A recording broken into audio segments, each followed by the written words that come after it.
నమస్తే, నేను Roja. Welcome to special debate. Psephology సామాన్య పరిభాష సర్వే ప్రజా నాడిని తెలుసుకునేందుకు వివిధ సంస్థలు, వ్యక్తులు శాస్త్రీయ పద్ధతిలో గ్రౌండ్ లెవెల్ పరిస్థితులను ఓ అంచనాకు వచ్చి చెబుతూ ఉంటాయి. 10 ఏళ్ల క్రితం ఒపీనియన్ పోల్, ప్రీ పోల్ సర్వేలు, ఎగ్జిట్ పోల్ రిజల్ట్స్ అంటే పార్టీలకు, ప్రజలకు ఓ రకంగా ప్రామాణికంగా ఉండేవి అనటంలో అతిశయోక్తి లేదు. ప్రీ పోల్ సర్వేలు అయితే జనం మూడ్ను మార్చేసి ఫలితాలను ప్రభావితం చేసేగా ఉండేవి. ఎగ్జిట్ పోల్ సర్వేలతో పార్టీల కూటములు కూడా మారిపోయేవి. ప్రీ పోల్ సర్వేతో ఎవరు గెలుస్తారు అనే అంచనా, నమ్మకం ఉండేది. ఎగ్జిట్ పోల్ తర్వాత రాజకీయ నాయకుల అసలు రంగు బయటపడి ఏ ప్రభుత్వం ఏర్పడుతుందో తెలిసిపోయేది. ఎన్నికలు జరిగిన తేదీ నుంచి రిజల్ట్ వచ్చే రోజు వరకు గ్యాప్ ఎక్కువగా ఉండటంతో సర్వేల రిపోర్టుల ఆధారంగా పందెం రాయుళ్లు పెరిగిపోయేవారు. గత సార్వత్రిక ఎన్నికలు, నిన్న జరిగిన బీహార్ ఎన్నికలు, తెలంగాణలో జరిగిన బైపోల్ ఎన్నికల సర్వేలు జనంలో ప్రశ్నలు ఉదయించేలా చేస్తున్నాయి. సెఫాలజీ కాస్త ఫుల్ ఫ్లెడ్జ్డ్ బిజినెస్ కావడంతో సర్వేను సొమ్ము చేసుకుంటున్నారనే టాక్ ప్రజల్లో, పార్టీల్లో బలంగా వినిపిస్తోంది. ప్రజల అనుమానాలకు తగ్గట్లే సంస్థ చేస్తున్న సర్వేలు అసలు సీసలు ఎన్నికల ఫలితాల ముందు బొక్కబోర్లా పడుతున్నాయి. దీని కారణం ఆబ్జెక్టివిటీ స్థానంలో సబ్జెక్టివిటీ పెరగడం, క్రెడిబిలిటీ స్థానంలో కరెన్సీ ప్రభావం పెరగడం, సర్వే సంస్థలు ఫలానా పార్టీల కొమ్ము కాస్తున్నాయనే ప్రచారం జరగడం, వారు ఎంపిక చేసుకుంటున్న శాంపిల్స్, సర్వే సంస్థలు అసలు నిజాలు తెలుసుకునేలా కాకుండా శాంపిల్ సైజు మరీ చిన్న పరిమాణంలో ఉండటంతో లక్షలాది మంది ఓటర్ల మదిని అంచనా వేయటంలో సక్సెస్ కాలేకపోతున్నాయి. సర్వే సంస్థలు కూడా క్రెడిబిలిటీ కోల్పోయి కొన్ని పార్టీలకు కొమ్ము కాయడం, ఆర్థిక ప్రయోజనాలు పొందేలా తెర వెనుక ప్రయత్నాలు చేయడం సెఫాలజీని నమ్మకం లేకుండా చేస్తున్నాయనేటువంటి వ్యాఖ్యలు వినిపిస్తున్నాయి. సర్వేలు నిజమయ్యాయి అంటే అడ్డి మారి గుడ్డి అని జనం అనుకునేలా చేస్తున్నాయి.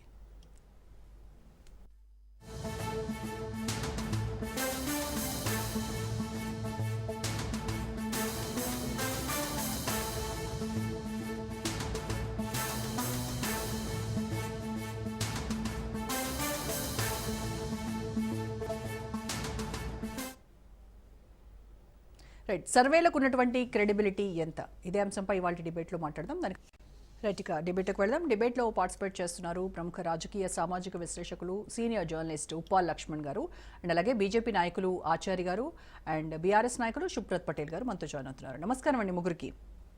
నమస్కారం. సో లక్ష్మణ్ గారు, ముందు మీతో స్టార్ట్ చేస్తాను. 10 ఏళ్ల క్రితం కనుక మనము ఈ ఒపీనియన్ పోల్స్ ఇవన్నీ చూస్తే దాదాపుగా 70-80% ఖచ్చితత్వంతో ఉండేవి. కానీ ఇప్పుడు చూస్తే నాకు తెలిసి 40-50% వరకే వాటిపైన క్రెడిబిలిటీ ఉంది, వాటిని నమ్మొచ్చు అనేటువంటి ఒక ఉద్దేశానికి, ఒక అభిప్రాయానికి వచ్చేసారు. అంటే ఎందుకంటారు ఈ డ్రాప్ అవుట్కి ప్రధాన కారణం ఏంటి? మెథడాలజీ లోపం ఉందంటారా, లేదు అని అంటే బయాస్డ్ ఫండింగే దీనికి కారణంగా ఎలా చూడాలి?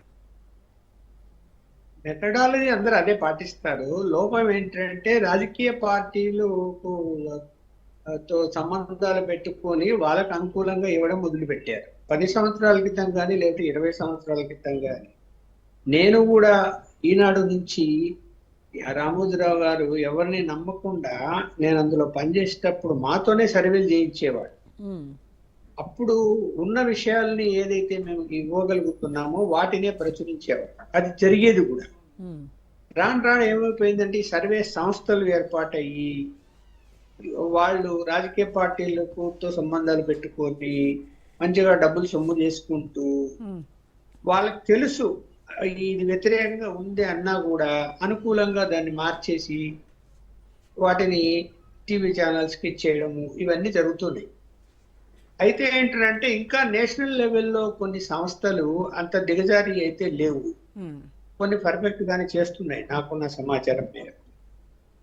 ఇప్పుడు మనం చూడాల్సింది ఏమిటంటే ఒక 10 సర్వే సంస్థల్లో ఒకటి ఏదైనా విరుద్ధంగా ఉంటే మిగతా 9 కూడా ఒక విధంగానే ఉన్నప్పుడు ఖచ్చితంగా అది అనేక ఎన్నికల రిజల్ట్స్ లో అలా జరిగినప్పుడు ఏంటంటే ఆ విధంగానే రిజల్ట్స్ వచ్చాయి.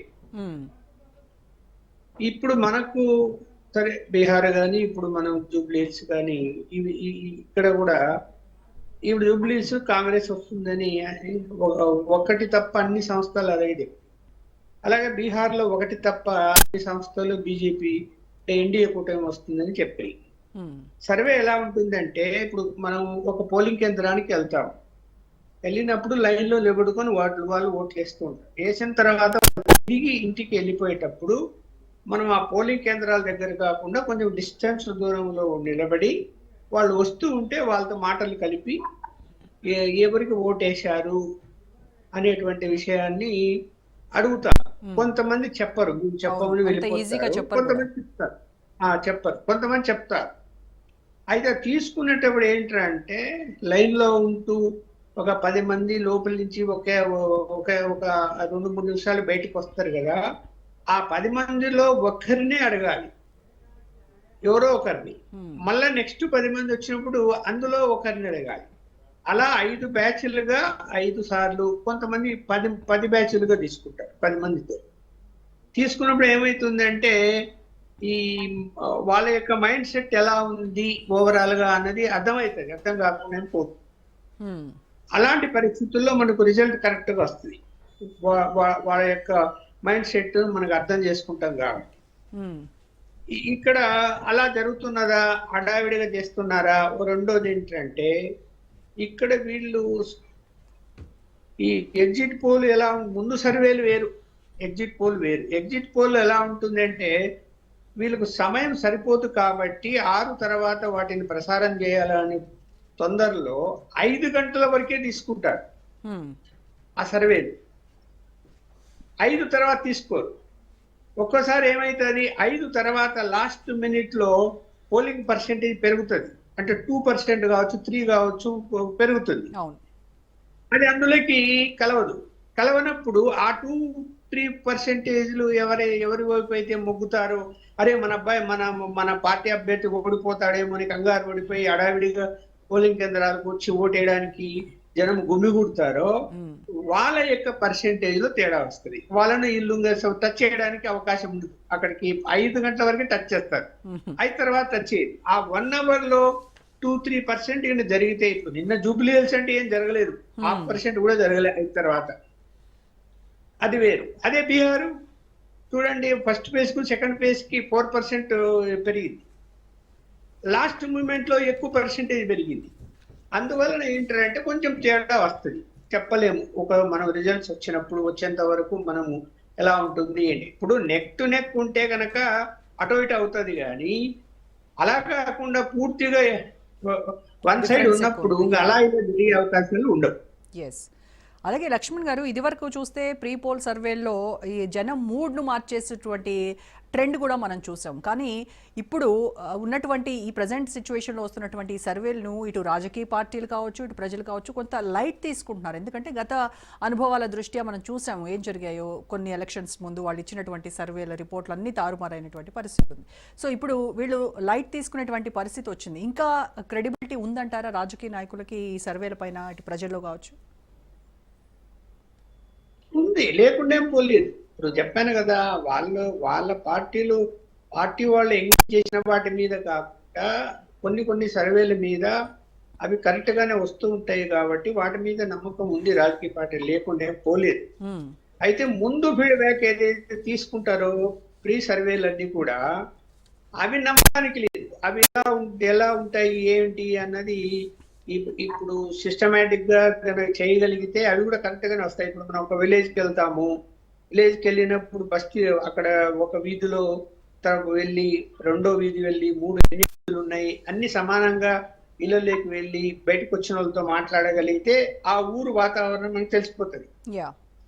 అంత ఓపిక ఇవాళ లేదు. అలా వెళ్లకుండా ఫోన్ల మీదనే, ఇప్పుడు ఈ ఫోన్లు వచ్చిన తర్వాత, అప్పట్లో మేము చేసినప్పుడు మొబైల్ ఫోన్లు ఉండేవి కాదు, ఇప్పుడు ఫోన్లు వచ్చాయి కాబట్టి ఈ ఫోన్ల ద్వారానే ఫోన్లు చేస్తారు. ఆ విలేజ్ లో ఒకడు ఉన్నాడంటే వాడికి ఫోన్ చేస్తారు. సపోజ్ వాడి ఆ రాజకీయ పార్టీకి సంబంధించిన వాడైతే వాడికి అనుకూలంగా మాట్లాడతారు. అది వీళ్ళకి అర్థం కాదు, అది నిజమేమో అనుకుంటారు. ఊరంతా ఎలా ఉంది అంటారు, ఊరంతా ఇలాగే ఉంది అంటారు. అందువల్ల కొంత తేడా వస్తుంది, రాకుండా ఏం ఉండదు. కాబట్టి పోలింగ్ రోజు జరిగిన సర్వేలు ర్యాండమ్ తీసుకునేటి మాత్రము కొంచెము అనుకూలంగానే ఉంటాయి. పెద్ద తేడా అయితే రాదు. ఇప్పుడు ముందంతా కూడా ఏం చెప్పారు, ఒకప్పుడు ఈ యోగి ఆదిత్యనాథ్ ఫస్ట్ టైం పోటీ చేసినప్పుడు రాదు బీజేపీ, కాంగ్రెసే వస్తుంది, కాంగ్రెస్ ములాయం సింగ్ యాదవ్ పార్టీనే వస్తుంది అని చెప్పి అన్ని మీడియా సంస్థలు సర్వేలు ప్రకటించాయి. ఆ టైంలో నేను యూపీకి వెళ్ళి ఒక 600-700 కిలోమీటర్ల కారులో మొత్తం తిరిగి సర్వే చేశాను 2 days. మా కారు డ్రైవర్ కూడా ముస్లిమే. నాకు తెలియదు మొదట. మేము మాట్లాడుకుంటుంటే వాడికి తెలుగు మాట్లాడుతున్నా కొంత అర్థమవుతుంది. తర్వాత నేను అడిగా నీ పేరేమంటే చెప్పాడు. చెప్పిన తర్వాత అతను మరి ఏంటయ్యా నీ ఓటు ఎవరికి వేస్తావు అంటే, సార్ ఈసారి బీజేపీకి వేయాలా అన్న. ఎందుకు అన్న. లేదు సార్ ఇక్కడ రౌడిజం ఎక్కువైపోయింది, వాళ్ళు వస్తే కానీ కంట్రోల్ కాదు, వాళ్ళు వస్తే గ్యారంటీగా కంట్రోల్ అవుతుంది అన్న. అలాగా చాలా చోట్ల మాకు బీజేపీ గెలుస్తుంది అనేటువంటిదే వచ్చింది.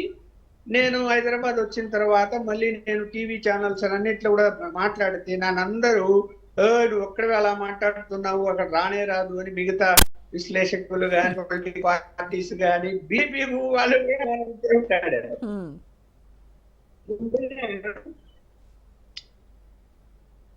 ఇక్కడ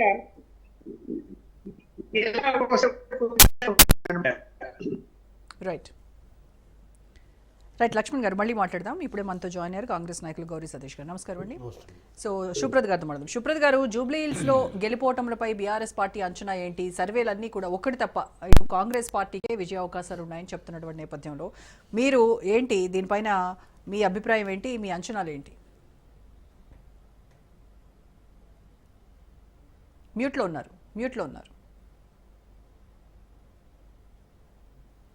గుడ్ ఈవినింగ్ రోజా గారు, మీకు ప్యానల్ ఉన్నటువంటి పెద్దలకు, రాజ్ న్యూస్ ప్రేక్షకులందరూ కూడా. వాస్తవానికి ఈ సర్వేలన్నీ కూడా ఎగ్జిట్ పోల్స్ కన్నా కొంత కరెక్ట్ గా అంత తొందరపడి, ఇంతకుముందు లక్ష్మణ్ గారు చెప్పినట్టు 6 వరకు పోలింగ్ నడుస్తుంటే 6 గంటలకే ఇట్లా సర్వే ఎగ్జిట్ పోల్స్ ఇచ్చినటువంటిది మనం చూసినాం. కాబట్టి exit polls are not exact polls. ఎల్లుండి వరకు వెయిట్ చేయాలి మనం. తప్పకుండా కొన్ని చెప్పినటువంటి దాంట్లో కూడా చాలా మటుకు మేజర్ గా కాంగ్రెస్ కి కొంత ఎడ్స్ చెప్పినప్పటికీ మిషన్ చాణక్య కావచ్చు, కేకే సర్వే కావచ్చు, అవి కూడా బిఆర్ఎస్ కి కూడా చూపించినాయి. మిషన్ చాణక్య ఒక 2% ఎడ్స్ బిఆర్ఎస్ చూపించింది. కేకే సర్వే మాత్రం 7 to 8% BRS party clean victory ఉంటుందని చెప్పడం జరిగింది.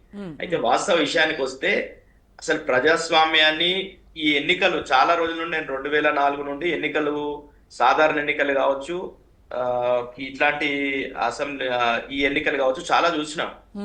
దాదాపు 22 ఏళ్ల నుండి నేను రాజకీయాలలో చూస్తున్నా, విద్యార్థి నాయకునిగా చూసినప్పటి నుండి. కానీ అసలు ఎన్నికల్లాగా జరగలేదు. ఉప ముఖ్యమంత్రి కావచ్చు, మంత్రులు కావచ్చు, ఎమ్మెల్యేలు కావచ్చు, కార్పొరేటర్లు కావచ్చు, అందరు కూడా ఎవరైతే వాళ్ళు బయట వేరే కాన్స్టిట్యున్సీలకు సంబంధించిన నాయకులు కావచ్చు, ఎవ్వరు కూడా ఉండడానికి వీల్లేదు. కానీ కాన్స్టిట్యున్సీలో నిన్న చూసినాం, మొత్తం ఎమ్మెల్యేలు రామచంద్ర నాయక్ కావచ్చు, మిగతా ఎమ్మెల్సీ శంకర్ నాయక్ కావచ్చు, బీర్ లైలయ్య కావచ్చు, చాలా మంది, అదేవిధంగా పట్టి విక్రమార్క గారు అక్కడనే కాన్వాయ్ లేకుండా అట్లనే తిరగడం, మొత్తం కూడా మంత్రులు వీళ్ళంతా కూడా ఎమ్మెల్యేలు అందరూ కార్పొరేటర్లు వీరంగం చేసినటువంటి చూసినాం. అందరూ ఇది ప్రజాస్వామ్యాన్ని కూనీ చేసేటటువంటి ఎన్నికగా కనిపించింది. ముందటి నుండి కూడా జూబ్లీహిల్స్ ప్రజలు ఏదైతే అనుకున్నారో, రౌడీలకు వర్సెస్ అక్కడ ఉన్నటువంటి ఒక లేడీకి, ఒక భర్తను కోల్పోయినటువంటి మహిళా మధ్య ఎన్నికల్లో రౌడీలు మొత్తం కూడా ఏం చేయాలనో అది మొత్తం కూడా నిన్న చేసిరు అనేది స్పష్టంగా. ఎందుకంటే ఎన్నికల కమిషన్ కు మేము దాదాపు 75 ఫిర్యాదులు ఇచ్చినాం. స్టార్టింగ్ లో ఓటర్ లిస్ట్ నుండి మొదలుకుంటే మొత్తం కూడా నిన్న జరిగినటువంటి ప్రక్రియ వరకు కూడా చాలా సార్లు కంప్లైంట్లు ఇచ్చినప్పటికీ ఎక్కడ పట్టింపు లేకుండా ఎవరైతే మా నాయకుల మీదే కేసులు పెట్టడం, వాళ్ళు అడ్డుకొని ప్రచారాన్ని అడ్డుకునే సందర్భాల్లో కూడా మేము ప్రశ్నిస్తే మా నాయకుల మీద, పెద్ద సుదర్శన్ రెడ్డి మీద కావచ్చు, మా అక్కడ ఉండే కార్పొరేటర్ల మీద కావచ్చు కేసు పెట్టడం, అదేవిధంగా మాగంటి సునీత గారి కూతుర్ల మీద, వాళ్ళ మీద కేసులు పెట్టడం, ఇట్లా ఎలక్షన్ ప్రాసెస్ లో నిన్న జరిగినటువంటిది ఏంటంటే మొత్తం కూడా ఓట్లన్నీ కూడా కుప్పలుగా మొత్తం దొంగ ఓట్లను పట్టించినా గానీ, బిఆర్ఎస్ పార్టీ శ్రేణులు అక్కడ ఉన్నటువంటి వాళ్ళు పట్టించినా గానీ మొత్తం కూడా పోలీస్ వాళ్ళు పట్టింపు లేకుండా ఆ ఎన్నికలు మొత్తం కూడా కాంగ్రెస్ పార్టీలో ఏదో వాళ్ళ పార్టీకి సంబంధించిన ఎన్నికల లాగానే చేసిండ్రు. దాంట్లో స్పష్టమైనటువంటి ఆధారాలతో మేము నిన్న ఎలక్షన్ కమిషన్ కూడా ఫిర్యాదు చేసినాం. అయినప్పటికీ పట్టింపు లేదు. వాళ్ళ అధికారం ఉంది, రౌడీజం ఉంది వాళ్ళ దగ్గర, వాళ్ళకి తోడుగా ఎంఐఎం ఉంది, ఏం చేసిరు అనేది, ఏ రకంగా దొంగ ఓట్లు ఎప్పించుకున్నారు అనేది స్పష్టంగా ఉంది. అయినప్పటికీ మాకు ఒక విశ్వాసం ఏంటంటే తప్పకుండా ఈ ప్రభుత్వానికి వ్యతిరేకంగా సైలెంట్ ఓట్ 100% పడ్డది. సైలెంట్ ఓటు ఎప్పుడు కూడా ప్రభుత్వం అక్కడ ఉండేటటువంటి ప్రభుత్వానికి వ్యతిరేకంగా వాళ్ళు చెప్పేటటువంటి పరిస్థితి ఉండదు. అయినప్పటికీ ప్రజలు మాకు ఓట్లు వేసినట్టు అని మాకు ఉన్నటువంటి సోర్సుల్లో మేము అనుకుంటున్నాం. తప్పకుండా మహిళలు కావచ్చు, వాళ్ళు చెప్పలేనటువంటి పరిస్థితి. అక్కడ ఉన్నటువంటి క్యాండిడేట్, అవతల క్యాండిడేట్ గురించి తెలిసినటువంటి హిస్టరీ తెలిసినటువంటి వాళ్ళు బయటకు వచ్చి మేము బీఆర్ఎస్ వేసినామని చెప్పలేనటువంటి పరిస్థితిలో ఎన్నికలు జరిగినాయి. దానికి మా క్యాండిడేట్ ని కనీసం బూత్లకు, ఇప్పుడు ఈ రోజు క్యాండిడేట్లు కావచ్చు, ఎలక్షన్ ఏజెంట్లు కావచ్చు, వాళ్ళందరూ కూడా ప్రతి బూత్ కు తిరిగే అవకాశం ఎలక్షన్ కమిషన్ ఇస్తుంది, అందరికీ పాసులు ఇస్తుంది.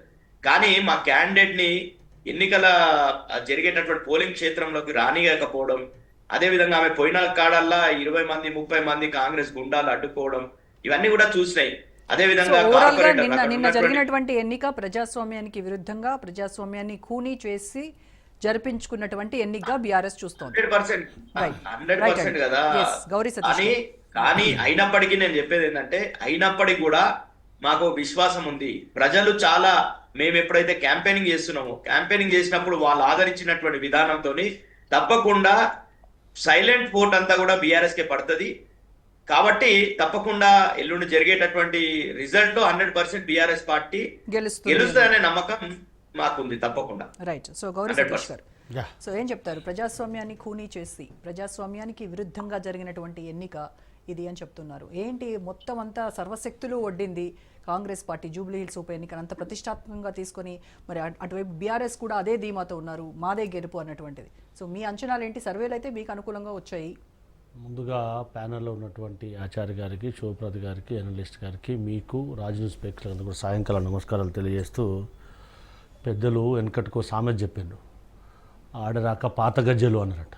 దాంతోపాటు ఈ భారతదేశంలో కానీ, ఉమ్మడి ఆంధ్రప్రదేశ్లో కానీ, తెలంగాణలో మంచి సాంప్రదాయం ఉండే, ఉమ్మడి ఆంధ్రప్రదేశ్లో కూడా ఎవరైనా చనిపోతే ఎక్కడైనా వారికి ఉన్నటువంటి సీటును ఆ రాజకీయ పార్టీకే సంసిద్ధత వ్యక్తం చేసే సాంప్రదాయం ఉండే ఉమ్మడి ఆంధ్రప్రదేశ్ రాష్ట్రంలో, తెలంగాణ రాష్ట్రం ఏర్పడక ముందు. దురదృష్టం ఏంటంటే గెలిపించుకునే సాంప్రదాయం ఉండే. దురదృష్టం ఏంటంటే ఆ సాంప్రదాయాన్ని తుంగలో దక్కినటువంటి ఘనత టీఆర్ఎస్ పార్టీకి దక్కుతుంది అనేది మర్చిపోయి మాట్లాడితే సమాజం అంతా అసహించుకుంటుంది అనేది మనం వాస్తవాన్ని గ్రహించాలి. దాంతోపాటుగా ఉప ఎన్నిక జరిగినప్పుడు నా గొంతు ఉంది కదా నేను అరిస్తే బీఆర్ఎస్ టీఆర్ఎస్ పార్టీ నాయకులు, ఈ సమాజం అంతా కూడా వాస్తవ పరిస్థితిని గ్రహిస్తుంది అనేది కూడా మనం వాస్తవాన్ని గ్రహించాలి, వాస్తవాన్ని చర్చించాలి. దాంతోపాటుగా హుజూరాబాద్ ఎన్నికలు జరిగినప్పుడు ఎన్నికల కోసం అప్పుడున్నటువంటి టీఆర్ఎస్ పార్టీ ఎలాంటి పథకాలను ప్రవేశపెట్టిందో, అది ప్రజాస్వామ్యమా లేకపోతే ఇంకోటి ఏందా ఒక్కసారి ఆత్మవంచన చేసుకునే విధంగా ఆత్మపరిశీలన చేసుకోవాలి. పైలట్ ప్రాజెక్ట్ ఎన్నికలు జరిగేటప్పుడు ప్రవేశపెట్టడం అంటే ప్రజాస్వామ్యయుతమా, ప్రజాస్వామ్యానికి వ్యతిరేకంగా అనేది ఆలోచన చేయాలి ఎవరమైనా కానీ. మరి కాంగ్రెస్ పార్టీ ముస్లిం అభ్యర్థిని దానికంటే ముందే మేము ఎమ్మెల్సీ అభ్యర్థిగా డిక్లేర్ చేయడం జరిగింది, అది గుర్తుపెట్టుకోవాలి మనం. దాంతోపాటుగా ఎక్కడైతే వారు మాట్లాడటప్పుడు నేను మాట్లాడలేదు, ప్లీజ్ రోజా గారు. నేనేం చెప్తున్నా అంటే, దాంతోపాటు నేనేమంటున్నా అంటే, ఎక్కడైతే ఎన్నికలు జరిగినప్పుడు రాష్ట్రాల్లో ఉన్నటువంటి మిగతా రాష్ట్ర మూలల నుంచి ఉన్నటువంటి క్యాడర్నంతా తీసుకొచ్చి ప్రచారం చేసినటువంటి ఘనత టీఆర్ఎస్ బీఆర్ఎస్ పార్టీ అధికారంలో ఉన్నప్పుడు. వాళ్ళు ప్రజాస్వామ్యం గురించి మాట్లాడితే సమాజం అంతా అసహించుకుంటుంది. ఎందుకనంటే వాళ్ళ పెద్ద ఆయన రాడు, మా ముఖ్యమంత్రి గారు, మంత్రులు, ఉప ముఖ్యమంత్రి గారు అందరూ కూడా మా ప్రభుత్వానికి రెఫరెండం అని చెప్పి మేము చెప్పినాం. వాళ్ళు ఎన్నికల్లో పోటీ చేసినప్పుడు బై ఎలక్షన్ కానీ ఏదైనా ఎన్నికల్లో కానీ మా ఎన్నికలు రిఫరెండం అని చెప్పినటువంటి స్టేట్మెంట్ రికార్డు. ఎక్కడ ఒప్పుకున్నారు రిఫరెండం అని చెప్పి మా లో జర్నలిస్ట్ అడిగిన దానికి కూడా తప్పించేవారు కదా, ముఖ్యమంత్రి మాట్లాడలేదు కదా దాని గురించి. ఏం చెప్పారు, నేను మా స్కీమ్స్ అన్ని కూడా మేము ప్రజలకు మాకు 5 సంవత్సరాలకు అవకాశం ఇచ్చారు. వాళ్ళు ఏం చెప్తున్నారు, మళ్ళీ మేమే అధికారంలోకి వస్తాం విత్ ఇన్ 200 డేస్లో అని చెప్తా ఉన్నారు గౌరవ వర్కింగ్ ప్రెసిడెంట్ గారు. అంటే అది ప్రజాస్వామ్యాన్ని గౌరవించినట్ట, తెలంగాణ ప్రజల మనోభావాల్ని గౌరవించినట్ట కాదా అని ఒక అంశం అయితే, రెండవది కత్తోరికిచ్చి యుద్ధం ఒకరు చేయమంటున్నారు అని చెప్పి ప్రతిపక్షం ఉన్నటువంటి పార్టీ నాయకులు మాట్లాడడం అనేది ఎంతవరకు సమంజసమో కూడా ఒక ప్రతిపక్ష పార్టీగా గుర్తు తెచ్చుకోవాలి. అలాంటి ప్రతిపక్ష పార్టీ నాయకులు, ప్రతిపక్ష హోదా ఉన్నటువంటి నాయకులు కనీసం ఎలక్షన్లు జరుగుతూ ఉంటే కనీసం అప్పీల్ చేయనటువంటి జనాలపైన, తెలంగాణ ప్రజల పట్ల కానీ, ముఖ్యంగా జూబ్లీహిల్స్ ప్రజల పట్ల కానీ ఎంతవరకు ప్రేమ ఉందో ఒక్కసారి టీఆర్ఎస్ బీఆర్ఎస్ పార్టీ నాయకులు ఆత్మపరిశీలన చేసుకోవాలి. దాంతోపాటుగా మేము జూబ్లీహిల్స్లో అభివృద్ధిని చూసి ఓటేయండి, 2 సంవత్సరాలు మాకు గడిచింది, ఇంకా 3 సంవత్సరాల అవకాశం ఉంది, సంక్షేమ పథకాలు ఇంట్రడ్యూస్ చేసినాం, ఇంకా మేము చేయవలసినటువంటి ఆవశ్యకత ఉంది, మాకు అవకాశం కల్పించండి, మా ప్రతినిధిగా ఒక బీసీ బిడ్డగా మేము అవకాశం కల్పించినాం, మీరు మీ ప్రతినిధిగా మేము సెలెక్ట్ చేసినటువంటి అభ్యర్థిని అవకాశం కల్పిస్తే ఖచ్చితంగా మేము ఈ ప్రాంతాన్ని కనీసం జూబ్లీహిల్స్, ఇందాక ఇదే స్టూడియోలో మనం చర్చించడం, పేరు గొప్ప ఊరు దిబ్బ జూబ్లీహిల్స్ పరిస్థితి, మౌలిక సదుపాయాల విషయంలో వాళ్ళు 10 సంవత్సరాలు చేస్తే మరి ఎందుకు అన్ని అవసరాలు వచ్చినాయి? ఇవన్నీ మనం ఎన్నికలకు ముందు ఇవన్నీ మాట్లాడాము. నా క్వశ్చన్ ఏంటి అని అంటే, కాంగ్రెస్ పార్టీ సీఎం రేవంత్ రెడ్డి సర్వేల గురించి మాట్లాడుతున్నప్పుడు అవన్నీ ఫేక్ సర్వేలు, వాటిని పట్టించుకోవాల్సినటువంటి అవసరం లేదు, ఎవరైతే డబ్బులు ఇస్తే బ్యాండ్ మేడం వాడు నేను ఏ పాట పాడమంటే ఆ పాట పాడతారు అని చెప్పారు. సో మరి ఇప్పుడు ఇవన్నీ సర్వేలు మీకు అనుకూలంగా చెప్తున్నాయి కదా, ఇప్పుడు ఆ సర్వేలకి క్రెడిబిలిటీ ఉందా? కాంగ్రెస్ పార్టీ నమ్ముతుందా, నమ్మట్లేదా? సర్వేలు అనేటివి ఖచ్చితంగా ప్రామాణికం అవ్వచ్చు, అవ్వకపోవచ్చు. మనం గతంలో చూసినటువంటి దేశవ్యాప్తంగా వచ్చినటువంటి రిజల్ట్స్ ఆధారంగా ఏ విధంగా తారుమాననే కూడా తెలుసు. కానీ జూబ్లీహిల్స్ ప్రజల యొక్క మనోభావాలకు అనుగుణంగా, వారు చెప్పినటువంటి ఫీడ్బ్యాక్ అనుగుణంగా, నిన్నటి వరకు మేము అక్కడ ఉన్నటువంటి పరిస్థితి కాబట్టి, మొన్న ఎలక్షన్ క్యాంపెయిన్ కోడ్ కంప్లీట్ అయ్యేంత వరకు అక్కడ ఉన్నటువంటి పరిస్థితి కాబట్టి ఖచ్చితంగా జూబ్లీహిల్స్ ప్రజలు మాకు అవకాశం కల్పిస్తారు. కాంగ్రెస్ పార్టీకి, ప్రజాప్రభుత్వానికి, గౌరవ రేవంత్ రెడ్డి గారి సారథ్యానికి సపోర్ట్గా నిలుస్తారని ప్రగాఢమైనటువంటి విశ్వాసం ప్రజలు ఇచ్చారు తప్పితే ఈ సర్వేలు అనేటివి తారుమారు కూడా అయ్యే అవకాశం. అంటే ముందు 2 సర్వేలు, ప్రీ పోల్ సర్వేలు వచ్చాయి, అవి బీఆర్ఎస్ కు అనుకూలంగా ఉన్నాయి, వెంటనే సీఎం రేవంత్ ఆ రకంగా వ్యాఖ్యానించారు. మరి ఇప్పుడు మీ స్టాండ్ ఏంటి? సర్వేలు నమ్ముతారా, నమ్మరా? మేము ఏం చెప్తున్నామంటే, జూబ్లీహిల్స్ యొక్క ప్రజల మనోభావాలు గౌరవిస్తాం మేము, వాళ్ళు చెప్పినటువంటి మాటను విశ్వసిస్తాం మేము. సర్వేల కంటే ముఖ్యం మాకు జూబ్లీహిల్స్ 4 లక్షల కాంగ్రెస్ పార్టీ సర్వే చేయించుకుంది. ఆ సర్వే ఆధారంగా మాకు మంచి మెజార్టీ రాబోతుంది. మాకు జూబ్లీహిల్స్ ప్రజలు కాంగ్రెస్ పార్టీకి పట్టం కట్టబోతున్నారు. దానికి మేము జూబ్లీహిల్స్ ప్రజలకు రుణపడి ఉంటుంది. మా కాంగ్రెస్ పార్టీ ప్రజాప్రభుత్వం ఖచ్చితంగా అక్కడ మేము ఇచ్చినటువంటి హామీలన్నీ కూడా 100% నెరవేరుస్తాం. అందులో అనుమానం లేదు. ఓకే, ఆచార్య గారు, జూబ్లీహిల్స్ ఉప ఎన్నికకు ద్విముఖ పోటీ మాత్రమే జరుగుతుంది అంటే, లేదు బీజేపీ కూడా చాలా విగ్రస్గా జనాల్లోకి వెళ్ళింది, మేము కేంద్రం చేస్తోంది, ఏం చేస్తోంది అనేవి కూడా ప్రజలకు వివరంగా చెప్పాము కాబట్టి మాకు కూడా విన్నింగ్ ఛాన్సెస్ ఉన్నాయి, త్రిముఖ పోటీ జరుగుతోంది అని మీరు చెప్పారు. కానీ మరి ఈ ఎగ్జిట్ పోల్స్, పోస్ట్ పోల్ సర్వేలన్నీ కూడా మీకు 0 నుంచి 2 ఈ రకమైనటువంటి రిజల్ట్ మాత్రమే చూపిస్తూ ఉన్నాయి. ఏం చెప్తారు? ప్యానెల్లో ఉన్న పెద్దలకు, మీకు, ప్రేక్షకులకు నమస్కారాలు. ఇంతకుముందు పెద్దలు ముగ్గురు కూడా 3 యాంగిళ్లలో అనేక విషయాలను చెప్పడం జరిగింది.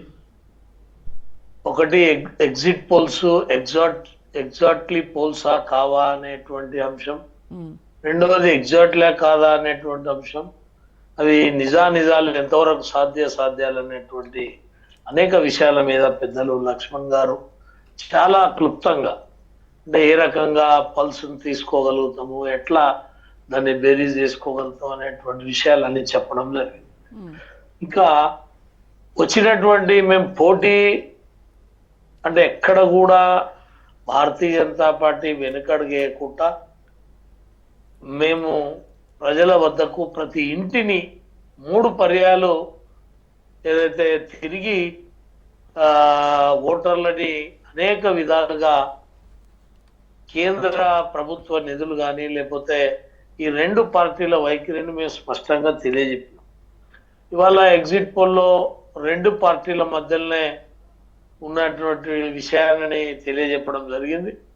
అదేవిధంగా ఇవాళ బీహార్లో పెద్ద ఎన్డీఏ కూటమి విజయకేతను ఎదిరిస్తుందని అన్ని ఎగ్జిట్ పోల్స్లలో రావడం ఇవాళ మేము ఒక రకంగా సంతోషం, ఎనలేని సంతోషం. ముఖ్యంగా ఈ జూబ్లీహిల్స్ బైపోల్ విషయంలో కొంత ఈ ఎగ్జిట్ పోల్స్ లో మేము వెనుకంజ వేసినాం అనేటువంటి అంశం రావడం జరిగింది.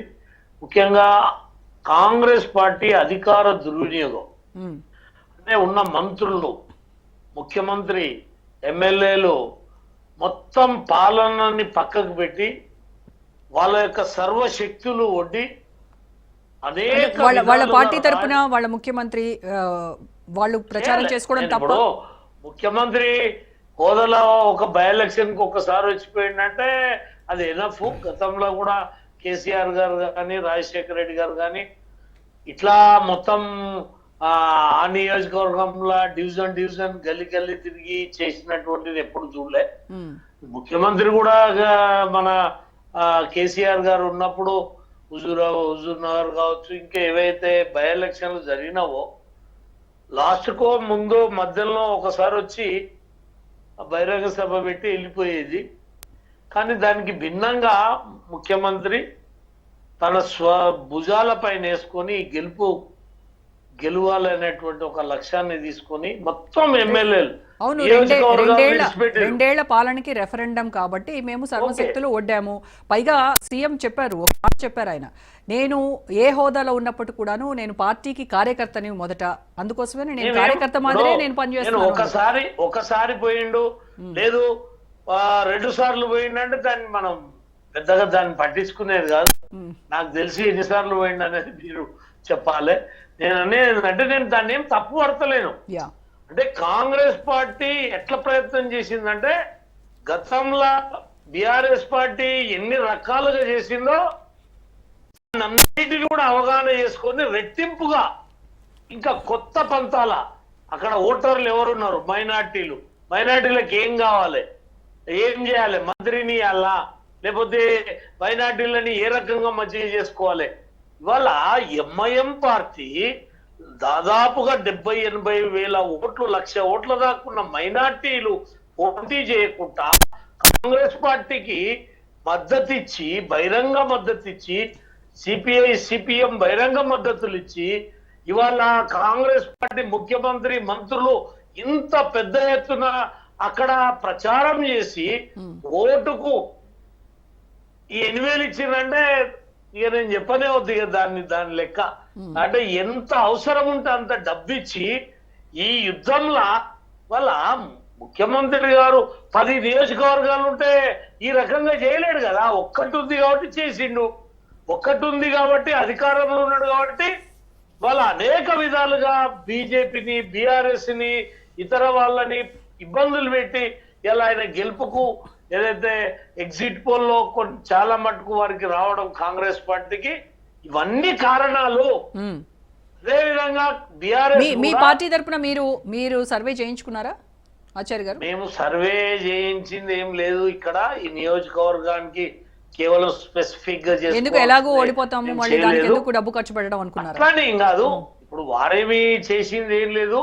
వారు రాజకీయ చతురతలు, మైనార్టీ అపీస్మెంట్, మైనార్టీల యొక్క ఏదైతే వారి ఆశీర్వాదాన్ని కోరుకున్నది అంతే తప్ప బీఆర్ఎస్ పార్టీ ఏమో ఇక్కడ సానుభూతిని, అక్కడ బీఆర్ఎస్ పార్టీ రాష్ట్రం మొత్తం కూడా కేంద్రీకృతమై ఇవాళ బీఆర్ఎస్ ఇక్కడ గెలవకపోతే రేపు చాలా ఇబ్బందులు అవుతుంది పార్టీ అని చెప్పి వాళ్ళు కూడా అన్ని రకాలుగా యొక్క శక్తిని ఒడ్డడం జరిగింది.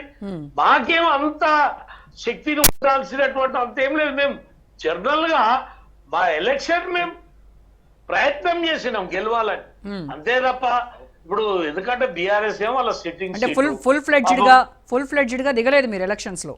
దిగుంటే లెక్క వేరేలా ఉండేది. ఇప్పుడు మీరు చూసిండ్రు ఈటల రాజేందర్ గారిది కానీ, అక్కడ మన నల్గొండ జిల్లాలో ఏదైతే మునుగోడు కానీ అక్కడ వచ్చినటువంటి ఆ ఎమోషన్ ఏదైతే ఉందో భారతీయ జనతా పార్టీకి సీట్లు రాలేకపోయింది. ఎందుకంటే ప్రభుత్వం ఏమో అక్కడనేమో రాజగోపాల్ రెడ్డి ప్రెసిడెంట్ ఎమ్మెల్యే మా దాంట్లోకి వచ్చిండు, అక్కడ ఈటల రాజేందర్ గారు ప్రెసిడెంట్ ఎమ్మెల్యే మా దాంట్లోకి వచ్చిండు. కానీ ఇక్కడ బీఆర్ఎస్ అభ్యర్థి చనిపోయిండు, బీఆర్ఎస్ అభ్యర్థి ఒక మహిళ, ఇక్కడనేమో ప్రభుత్వము ఎవరున్నా ప్రభుత్వము వాళ్ళు ఇన్ని రకాలుగా ఇప్పుడు దాకా చెప్పిన రకాలుగా ప్రయత్నం చేసింది. Okay. కాబట్టి వాళ్ళ ఎగ్జిట్ పోల్లలో కొంత మేము ఇక్కడ వెనుకబడ్డమని రావడం జరిగింది. కాబట్టి మేము ఒకటే, నా బాధ ఏంటంటే ఇవాళ కాంగ్రెసే గెలిచి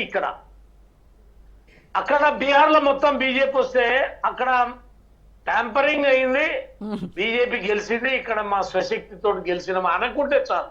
ఓకే. ఎందుకంటే ఇమీడియట్లీ ఇక్కడ దాన్నేమో వాళ్ళు ఓన్ చేసుకోరు, అక్కడ దాన్నేమో వాళ్ళు ఏదో రకంగా ఇంకా రకరకాలు, ఇంకా నేను ముందే ఎందుకు చెప్పాలి, ఇంకా రకరకాలు ఉంటాయి. ఇవన్నీ కాదు, ఇంతకుముందు లక్ష్మణ్ గారు చెప్పినట్టు ఎగ్జిట్ పోల్స్ ని ఏ రకంగా తీసుకున్నారనేది వారికి చాలా అనుభవం ఉన్నది, వారు చెప్పారు. కానీ హర్యానా ఎగ్జిట్ పోల్స్ ని తలదనే విధంగా పూర్తిగా విరుద్ధమైనటువంటి రిజల్ట్స్ వచ్చింది. అదేవిధంగా ఆంధ్రప్రదేశ్ విషయంలో కూడా కొన్నేమో మొత్తానికి మొత్తం వైఎస్ఆర్ కు చెప్తే ఇక మిగతావన్నీ టీడీపీకి చెప్పినాయి. ఇవాళ టీడీపీకి ఎక్కువ చెప్పినటువంటివే సక్సెస్ అయినాయి. వాళ్ళ బీహార్ లో కూడా 80-90% బీహార్ లో బీజేపీ వైపే ఎగ్జిట్ పోల్స్ వచ్చినాయి. ఇక్కడ మాత్రం ఇది అంటే రెండు పార్టీల మధ్యలో అంటే అంత ఓపెన్ గా పరిస్థితులు మనకు కనపడలే ఎగ్జిట్ పోల్స్ చూస్తే. కాబట్టి ఇది నల్లేరు మీద నడకలకనే ఉంటది ఈ రిజల్ట్, దాన్ని వేచి చూద్దాం అనేది నా అభిప్రాయం. రైట్ అండి. ఓకే. సో లక్ష్మణ్ గారు, ఈ ఉప ఎన్నిక దగ్గరకు వచ్చేసరికి అధికారంలో ఉన్నటువంటి పార్టీ ఖచ్చితంగా ఆ ఉప ఎన్నిక సీట్ను గెలుచుకుంటుంది అనేది ఒక జనరల్ నోషన్ ఉంది. సరే, కొన్ని సందర్భాల్లో అది తప్పైనటువంటి ఇది కూడా మనం చూసాము. బట్ ఇక్కడికి వచ్చేసరికి జూబ్లీ హిల్స్ ఉప ఎన్నికకు వచ్చేసరికి ఇటు బీఆర్ఎస్ 10 ఏళ్ల పాలనలో ఏం చేయలేదు అనేది కాంగ్రెస్ ఎజెండాగా, అలాగే 2 ఏళ్లు అధికారంలో ఉండి కాంగ్రెస్ ఏమీ లేదు, ఇచ్చినటువంటి హామీలన్నీ అటకెక్కాయి అనేటువంటి ఎజెండాతో ఇటు బీఆర్ఎస్ వాళ్ళు ఒకళ్ళ మీద విమర్శలు, ప్రతి విమర్శలు, ఆరోపణలు, ప్రత్యారోపణలు. సో ఇక్కడ సెంటిమెంట్ వర్కౌట్ అవుతుంది అనేది బీఆర్ఎస్కు ఉన్నటువంటి గట్టి నమ్మకం. అట్ ద సేమ్ టైం ప్రభుత్వ వైఫల్యాలు కూడా వాళ్ళని గట్టెక్కిస్తాయి అనేటువంటి ఒక ఆలోచనతో, ఒక అభిప్రాయంతో వాళ్ళు అడిగేశారు. సో ఇప్పుడు ఏది వర్కౌట్ అవుతుంది అనేది మీ అంచనా? ఇన్ కేసు కాంగ్రెస్ గెలిస్తే ఆ గెలుపుకున్నటువంటి కారణాలు ఏంటి, బీఆర్ఎస్ ఓడిపోతే వాళ్ళకున్నటువంటి కారణాలు ఏంటంటారు? రెండింటి మధ్య పోటాపోటీ ఉందాము. చర్చ అనేది ఇటువైపు లేదు, అటువైపు లేదు, నా అభిప్రాయం. కాకపోతే ఏంటంటే ఇక్కడ మాగంటి గోపీనాథ్ గారు 3 సార్లు గెలిచారు. ఎందుకు గెలిచారు? అతను ప్రజల మనిషి, ప్రజలకు అందుబాటులో ఉంటూ ప్రత్యేకించి బస్తీ ప్రజలకు చాలా సహాయం చేస్తూ అతను గట్టిగా నిలబడ్డాడు. నిలబడడానికి కారణం ఏంటి? అక్కడ ఎప్పుడు చూసినా జూబ్లీ హిల్స్ లో పోలింగ్ పర్సెంటేజ్ 45-46, అంటే 35 నుంచి 47-46% ఆగిపోతారు తప్ప అది 50% పెరగటం లేదు. ఎందుకు కారణం? నేషనల్ యావరేజ్ 60%, కనీసం 60% కాదు 50% అన్న పోలింగ్ కావాలని పరిస్థితి ఎందుకు వచ్చింది? ఇప్పుడు కూడా గత ఎన్నికలకి ఇప్పటికీ ఓన్లీ 1% పెరిగింది. ఇక్కడ ఎవరైతే ఇక్కడ కాంగ్రెస్ పార్టీకి మైనస్ పాయింట్ నాకేం కనిపిస్తుంది అదంటే, ఎవరైతే ఈ మాగంటి గోపీనాథ్ గారి సామాజిక వర్గం ఉందో వాళ్ళంతా ఆంధ్ర ఓటర్స్ 30% ఉన్నారు. ఈ 30% ఓటర్స్ లో 5% కంటే ఎక్కువ మంది వచ్చి ఓటింగ్ లో పాల్గొనలేదు. నష్టం ఎవరికి? అలాగే ఈ కాంగ్రెస్ పార్టీకి చాలా మైనస్ పాయింట్లు ఉన్నాయి, కానీ ఇక్కడ అడ్వాంటేజ్ ఎక్కడొచ్చింది? ముస్లిం మైనారిటీ ఓట్లు. ముస్లిం మైనారిటీ ఓట్లు గతంలో 70% వరకు పోలైతాయి. అలాగే బస్తీల ఓటర్లు కూడా 70% పోలైతాయి, తక్కువగా. ముస్లిం మైనారిటీ ఓట్లన్నీ కూడా కాంగ్రెస్ వైపే ఉంటే మరి గతంలో కూడా వాళ్ళు గెలవాల్సినటువంటి అవసరం ఉంది కదా, గెలిచేవాళ్ళు కదా. గత ఎలక్షన్స్ లో కాంగ్రెస్ అభ్యర్థి గెలవాలి కదా. గతం వేరు, ఇప్పుడు వేరు. అంటే ఆ ఓట్లతోనే గెలవలేరు ఇక్కడ. అంటే వాళ్ళు కీలకం కదా, వాళ్ళు అక్కడ కింగ్ మేకర్స్ గా ఉన్నారు, డిసైడింగ్ ఫ్యాక్టర్ గా ఉన్నారు. ఏదైతే ఈ పర్సెంటేజ్ తగ్గిందో కేవలం బస్తీ వాళ్ళు, ముస్లిం మైనారిటీ వాళ్ళు 70-8% వేయటం వలన ఆ పర్సెంటేజ్ మనకు వస్తున్నది. ఇప్పుడు అక్కడ ముస్లిం మైనారిటీస్ 1,00,000 పైగా ఉన్నారు. వాళ్ళలో కూడా 70% టు 80% వరకే ఓట్లు వేసి ఉంటారు. అయితే వాళ్ళు గతంలో కాంగ్రెస్ అభ్యర్థి ఈ ఈ పెట్టినప్పటికీ కూడా ఓడిపోయారు. ఓడిపోయినప్పుడు ఎందుకు ఓడిపోయారు అంటే అప్పుడు పోలింగ్ లో పాల్గొన్న అందరూ కాంగ్రెస్ పార్టీకి ఓట్లు వేయలేదు, బీఆర్ఎస్ పడ్డాయి. బీఆర్ఎస్ మీద అభిమానము, బీఆర్ఎస్ వాళ్ళకు అందించిన సహాయము, ముస్లిం మైనార్టీలకు చేసినటువంటి ఆర్థిక సహాయాలు అన్ని ఉన్నాయి, అక్కడ కలబలికి ఉన్నాయి. సో వాళ్ళ ప్రయోజనాలు వాళ్ళు చూస్తారు కదా. ఇప్పుడు ఏమైపోయింది, ఈసారి నేనేం ఎక్స్పెక్ట్ చేశానంటే మామూలుగా ఎవరైతే ఇక్కడ హైదరాబాద్ లో ఆంధ్ర ఓటర్స్ ఉన్నారో మొత్తం హైదరాబాద్ సిటీ చుట్టుపక్కల కలిపి 24 లక్షల ఓటర్స్ ఉన్నారమ్మా ఆంధ్ర వాళ్ళు. ఈ ఆంధ్ర ఓటర్స్, నేను కూడా ఆంధ్రానే, అయితే నాకు ఇక్కడ ఓటర్ లేదు, నా కడప. నేను ఎప్పుడైతే హైదరాబాద్కి వచ్చానో ఆ సంవత్సరమే నేను ఓటు అక్కడ తొలగించుకొని ఇక్కడ కంటిన్యూ చేసుకుంటున్నా, మొత్తం మా ఫ్యామిలీ అంతా కూడా. కానీ వీళ్ళు ఏం చేస్తున్నారు, ఇక్కడ ఓట్లు ఉన్నాయి, అక్కడ ఓట్లు ఉన్నాయి. జనరల్ ఎలక్షన్ ఫ్లో అని బస్సులు కార్లు వేసుకొని వెళ్ళిపోయి అక్కడ ఓట్లు వేస్తారు కానీ ఇక్కడ ఓట్లు వేయరు. ఇక్కడ ఎందుకు వేయరు? ఇప్పుడు చూడు, ఇది ఉప ఎన్నిక, అక్కడ ఏం ఎన్నికలు లేవు, ఆంధ్రాకు పోవడానికి పండుగలు ఏమి లేవు, ఇక్కడే ఉన్నారు అందరూ. ఇంట్లో నుంచి ఎందుకు బయటికి రాలేదమ్మా, ఎందుకు ఓట్లు వేయలేదు వాళ్ళు? వాళ్ళకి ఓటింగ్ లో పాల్గొని ఉంటే కనుక కరెక్ట్ గా పబ్లిక్ ఒపీనియన్ మనకు అర్థం అవుతుంది కదా. ఎంతసేపు ఉన్న బస్తీల వాళ్ళు ముస్లిం మైనారిటీ ఓట్లు వేయాలన్నా, వీళ్ళు ఎందుకు ఓట్లు వేయరు ముందు? దీన్ని ఈ రాజకీయ పార్టీలు వాళ్ళని ప్రశ్నించడం లేదు, మీరు ఎందుకు ఓట్లు వేయరు? వాళ్ళ ఇంట్లోంచి బయటికి రారు, బాగా టీవీ చూసుకుంటూ తిని పడుకోవడము. మనం ఎందుకు వెళ్ళి క్యూలో గంటల కొద్ది నిలబడి ఓట్లు వేయాలా, ఎవరు గెలిస్తే మనకెందుకు అనేటువంటి నిర్లక్తత, అనాసక్తత, వీటితో పాటు పాలిటిక్స్ అన్న, ప్రభుత్వం అన్న ఒక ఎవర్షన్, ఇటువంటి ఫీలింగ్స్ తోనే వాళ్ళు బయటికి రావట్లేదు అనేది.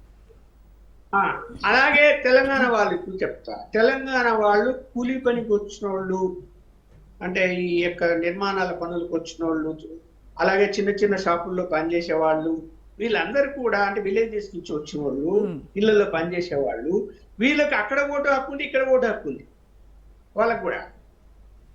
అక్కడికైతే పోయి ఓటేస్తారు ఏంటి, లేకపోతే పల్లెల్లో ఒప్పుకోరు, పిలుచుకుపోతారు వచ్చి, రాను బస్ ఎక్కువ నీకు ఛార్జీలు పెడతామని తీసుకెళ్లి ఓటు వేయించుకుంటారు. కానీ ఇక్కడ నగరంలో ఉంటూ మనం వెళ్ళి ఓటు వేయాలా అని అనుకోరు, ఆ రోజు పనికి వెళ్ళిపోతారు, పనికి కూలిపోతుంది అని చెప్పి. ఇప్పుడు కూడా అదే జరిగింది, వీళ్ళు కూడా ఓటింగ్ లో పాల్గొనలేదు వాళ్ళు కూడా. ఇప్పుడు ఈ పోలింగ్ పర్సంటేజ్ తగ్గడం వల్ల, ఇటువంటి వాళ్ళందరూ ఓటు హక్కు వినియోగించుకోవడం వల్ల ఏ పార్టీకి ప్లస్ అయింది, ఏ పార్టీకి మైనస్ అయిందండి? అందుకనే నేను తప్పు అవుతూ అన్నా. మామూలుగా అయితే బీఆర్ఎస్ గెలవాలి, ఇక్కడ ఏమైపోయింది, లాస్ట్ మూమెంట్ లో ఏం చేసిండ్రు, మధ్యాహ్నం ఎప్పుడైతే 3 గంటలప్పుడు 37% పోలింగ్ అయిందని సమాచారం వచ్చిందో కాంగ్రెస్ బీఆర్ఎస్ పార్టీలు భయపడ్డాయి, మనం ఎక్కడ ఓడిపోతాము అని. భయపడిపోయి ఏమిది, ఫ్లోమని వెళ్ళిపోయి దొంగ ఓట్లు వేసుకునే ప్రయత్నాలు చేశారు. అందులో అప్పర్ హ్యాండ్ ఎవరితో ఉంటుంది, అధికార పార్టీ ఉంటుంది, పోలీసులు సహకరిస్తారు, లోపల సిబ్బంది సహకరిస్తారు. అలాగే ఎంఐఎం పార్టీ వాళ్ళ యొక్క బెల్టులో నాకున్న సమాచారం మేరకు, అక్కడ ఒక జర్నలిస్ట్ చెప్పిన దాని మేరకు 7-8 బూతుల్లో కంప్లీట్ గా మొత్తం లైన్లలో నిలబెట్టేసి రీసైక్లింగ్ చేశారు. అలాగే ఇక్కడ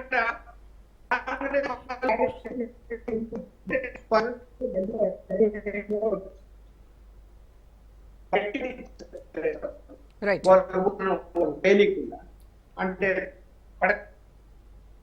ఒక చోట వేసుకొనింటారు, వీళ్ళు వేసుకొనింటారు రీసైక్లింగ్ లో. అది మనము పూర్తి సమాచారం అయితే లేదు. సో ఓవరాల్ గా మనం చూసినప్పుడు ఏమైపోతుందంటే, మహిళలు ఇక్కడ 50% మహిళలు ఆమె వైపు, అంటే గోపీనాథ్ గారి శ్రీమతి వైపు ఖచ్చితంగా చాలా మంది మొగ్గే అవకాశం ఉంది.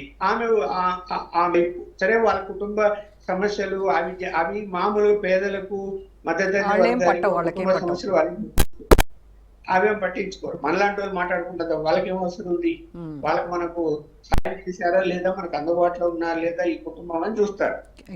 అందువలన కొంచెం అట్రాక్టివ్ అయ్యి వాళ్ళ యొక్క పర్సెంటేజ్ బీఆర్ఎస్ వైపు మగ్గి ఉంటే ఖచ్చితంగా 2-3 డిఫరెన్స్ పర్సెంటేజ్ తో బీఆర్ఎస్ గెలవాలి.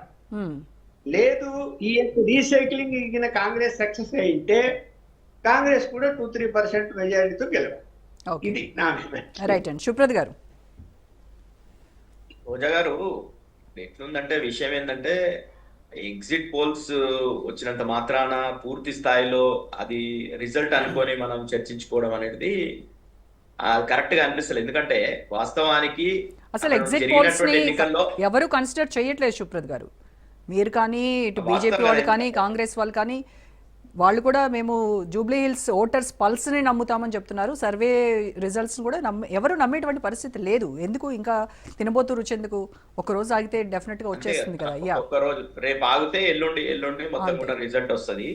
గతంలో హర్యానాలో జరిగినట్టు హర్యానాలో మొత్తం కాంగ్రెస్ గెలుస్తారంటే బీజేపీ గెలిచింది అక్కడ.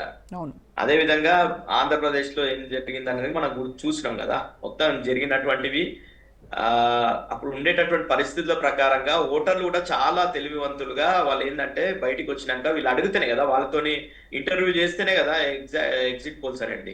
వాళ్ళు స్పష్టంగా వాళ్ళు ఇప్పుడు అధికార పార్టీ వాళ్ళు చేసినటువంటి అరాచకాలు ఎన్ని ఉన్నాయనేది మనం నిన్న లైవ్లలో అన్ని టీవీలలో చూసినాం. ఇంత ఘోరంగా అక్కడ ఉన్నటువంటి అధికార దుర్వినియోగం చేసిర్రు. ఎమ్మెల్యేల మీద 5 మంది ఎమ్మెల్యేల మీద ఎమ్మెల్సీ మీద కేసులు అయినాయి, ఎఫ్ఐఆర్ నమోదైనాయి. నిన్న మేము ఎన్నికల కమిషన్ కూడా ఫిర్యాదు చేస్తే వాళ్ళు చెప్పారు 5 మంది మీద కేసులు పెట్టినాం, మళ్ళీ ఇంకా కూడా పెడతామని. కానీ ఇక్కడ ఎఫ్ఐఆర్లు పెట్టినా కానీ వాళ్ళు ఏంటంటే ఎలక్షన్ కమిషన్ ఆదేశించినప్పటికీ ఇన్వెస్టిగేషన్ లో రేపు క్లోజ్ చేసుకుంటామనే నమ్మకంతో వాళ్ళంతా కూడా విచ్చలవిడిగా. ఎమ్మెల్యేలకు తెలియదా అండి? డిప్యూటీ సీఎం బట్టి విక్రమార్క గారికి తెలియదా? ఎక్కడైతే ఎన్నికలు జరుగుతున్నాయో ఆ నియోజకవర్గంకి పోవద్దు అని తెలియదా అండి? వాళ్ళ ఎమ్మెల్యే రామచంద్ర నాయక్ గారు, బీర్లైలయ్య గారు, అదేవిధంగా ఆ నాయక్ గారు, ఎమ్మెల్సీ శంకర్ నాయక్ గారు, చాలా విచిత్రంగా మా వాళ్ళు అక్కడ ఉన్నటువంటి మీడియా వాళ్ళు ప్రశ్నించేదా అని అదే విధంగా టీషర్ట్లు వేసుకొని ప్రచారం కండువాలు వేసుకొని, ఇది కొత్తగా చూస్తున్నాం. ఎన్నిక అంటే జనరల్ గా బై ఎలక్షన్ లో చాలా స్ట్రిక్ట్ గా జరుగుతాయి. ఎందుకంటే జనరల్ ఎలక్షన్ లో అంత ఫోకస్ చేయలేరు, కానీ బై ఎలక్షన్ లో అది హైదరాబాద్ నడిబొట్టున జరిగినటువంటి ఎన్నికల్లో మొత్తం కూడా ప్రభుత్వం పూర్తిగా విఫలమై, అంటే ఎన్నికల కమిషన్ పూర్తిగా వైఫల్యం చెందింది 100%. దాంట్లో ఎలాంటి అది లేదు. ఎందుకంటే బైండ్ ఓవర్ చేశారండి. జనరల్ గా బైండ్ ఓవర్ చేసిర్రు. ఎవరెవరిని 100 మందిని బైండ్ ఓవర్ చేసి అందులో చిన్న శ్రీశైలం యాదవ్ గారిని కూడా బైండ్ ఓవర్ చేసిర్రు. ఆయన మా వెంకటగిరి గల్లీలకు వచ్చి డైరెక్ట్ బాజాబ్తా పోలింగ్ సెంటర్ ముంగల కూర్చున్నాడు, మూకని వేసుకొని వచ్చి. అట్లనే చాలా మంది రౌడీలు, గుండాలు అందరు కూడా కూర్చొని పోలింగ్ శాతం తగ్గడానికి అది కూడా ఒక కారణం. ఎందుకంటే బీఆర్ఎస్ సపోర్టర్స్ ని బయటకు రానివ్వకుండా చేయడంలో వాళ్ళు సక్సెస్ అయ్యారు కదా. మనము 100% గా వాళ్ళు రానియకుండా ఇక్కడ ఉన్నటువంటి ఎవరైతే బీఆర్ఎస్ పార్టీకి ఎవరు ఉంటారండి, పాపం పేదలు, మధ్యతరగతి, బిలో మధ్యతరగతికి సంబంధించినటువంటి వాళ్ళు, మహిళలు, వాళ్ళందరూ కూడా రాలేకపోయారు. అరే సెంటర్లలో గొడవలు జరుగుతున్నాయి మనకెందుకు అనే పరిస్థితి క్రియేట్ చేశారు. ఎందుకంటే గతంలో మీరు ఎవరిని చూసినా, నేను అక్కడ 1.5 month నుంచి పనిచేసిన వెంకటగిరి కాలనీలో 1.5 month నుంచి పనిచేసిన ఓటర్ల ఎస్ సుప్రత్ గారు, మీది సిగ్నల్ వీక్ ఉన్నట్టుంది, మళ్ళీ మాట్లాడతాను మీతో. ఎస్ గౌరీ సతీష్ గారు, మమ్మల్ని చూస్తేనే సార్ మీరు ఎందుకు వస్తారు మళ్ళా 100% మీకు వేస్తాం సార్, మాకు కేసీఆర్ గారు అంటే ఇష్టం, బీఆర్ఎస్ పార్టీ మళ్ళా అధికారంలోకి రావాలని స్పష్టంగా చెప్పారు. అట్లాంటి వాళ్ళ ఓట్లు రాలేవు అనుకున్న వాళ్ళ ఓటర్ పోలింగ్కే రాలేనటువంటి పరిస్థితి ఈరోజు కాంగ్రెస్ ప్రభుత్వం, ఆడ ఎమ్మెల్యేలు వాళ్ళందరూ కూడా చేసిన స్పష్టంగా. అదే విధంగా ఒక యూసుఫ్గూడలో ఒక ఫంక్షన్ హాల్లో దాదాపు 15 మంది నుండి 2000 మందిని దొంగ ఓటర్లు వేయడానికి తెచ్చుకొని దొంగ ఓట్లు వేయించారు. ఈరోజు స్పష్టంగా షేక్పేట్లో అదే పని చేసిర్రు, బోరబండలు అదే పని చేసిర్రు, రహమత్ నగర్ లో అదే పని చేసిర్రు, యూసుఫ్గూడలో అదే పని చేసిర్రు. వాళ్ళంతా కూడా స్పష్టంగా దొంగ ఓట్లను నమ్ముకొని ఎన్నికల బరిలో దిగిర్రు. రేవంత్ రెడ్డి గారిని మేము 100% సక్సెస్ ఏడైనామంటే బీఆర్ఎస్ పార్టీగా రేవంత్ రెడ్డి గారిని గల్లీలలో దింపినాం. ఎన్నికల్లో ఎవరు ఏ ముఖ్యమంత్రి 10 రోజులు ప్రచారంలో లేడు, కానీ వెంకటగిరి గల్లీలలో రేవంత్ రెడ్డి గారిని దింపినటువంటి చరిత్ర బీఆర్ఎస్ పార్టీకి ఉంది. ఎందుకంటే బీఆర్ఎస్ కు వస్తున్నటువంటి ఆదరణ చూసి ఓటమి భయంతో సీఎం రేవంత్ గల్లీ గల్లీ తిరిగి ప్రచారం చేశాడు అంటారు. రైట్, ఓకే గౌరీ సతీష్ ఒక ఎజెండా పెడితేనే ఒక్కొక్క 1 సెకండ్ బీఆర్ఎస్ పార్టీ ఎజెండా పెడితేనే అజరుద్దీన్ గారికి మంత్రి పదవి వచ్చింది. బీఆర్ఎస్ పార్టీ ఎజెండాలనే వాళ్ళకి సినీ కార్మికులకు వాళ్ళకి 100 కోట్లు ఇస్తానని హామీ ఇచ్చారు. ఎన్నికల నియమ నిబంధనలు అన్ని కూడా పక్కకు పెట్టి ఎన్నంటే అన్ని హామీలు ఇచ్చేసి మొత్తం కూడా కోట్ల రూపాయలు డైరెక్ట్ గా పోలింగ్ సెంటర్లలో పోలింగ్ సీట్లు వంచుతూ దాంతో పాటు నగదు వంచుతూ డైరెక్ట్ గా దొరికితే పోలీసు వాళ్ళు కేసులు చేయలేరండి. అట్లాంటి పరిస్థితి నిజంగా ఈ ఎన్నిక ఎప్పుడో రాయలసీమలో నేను చిన్న ఉన్నప్పుడు రాయలసీమలో జరుగుతాయి ఇట్లా ఎన్నికలు మొత్తం రౌడీలు గుండాలు మొత్తం బూతులు క్యాప్చర్ చేస్తారు అనేది స్పష్టంగా నిన్న జూబ్లీస్ లో హైదరాబాద్ నగరంలో ఇంత సోషల్ మీడియా ఉండంగా ఇంత మీడియా ఉండంగా జరిగింది. ఏం చేస్తామంటే ప్రజాస్వామ్యంలో ప్రజాస్వామ్యానికి ఒక చీకటి దినం. మేడం బీఆర్ఎస్ పార్టీలు మాట్లాడితే చాలా నవ్వొస్తుంది. ఎందుకంటే నిన్న ఓటింగే జరగనట్టు, ఓటర్లే పోలింగ్ బూత్లకు రానట్టు, పోలింగ్ బూత్లకు రానట్టు ఏం మాట్లాడినా 5 మంది ఎమ్మెల్యేలు పెట్టిరా, బీఆర్ఎస్ వాళ్ళు ఎంతమంది పెట్టిరా, బీఆర్ఎస్ పార్టీ నాయకులు ఏడ డబ్బులతో వర్తాల మీద కేసులు అయినాయి అనేది మనకు వాస్తవాలు తెలుస్తాయి. ఎందుకు చెప్తున్నా వాళ్ళ మాటలు ఎందుకంటే నేను చిన్న ఎగ్జాంపుల్ చెప్తా. గతంలో కేసీఆర్ గారు వారు చిన్న శ్రీశైలం యాదవ్ గారు ఇచ్చిన వెహికల్ రథంలో తిరిగితే అప్పుడు ఆయన కనిపించలేడు. గతంలో మేయర్ అభ్యర్థిగా డిసైడ్ చేసినప్పుడు వాళ్ళ భార్యకు కౌన్సిలర్ గా టికెట్ ఇచ్చినప్పుడు అది కనిపించలేదు.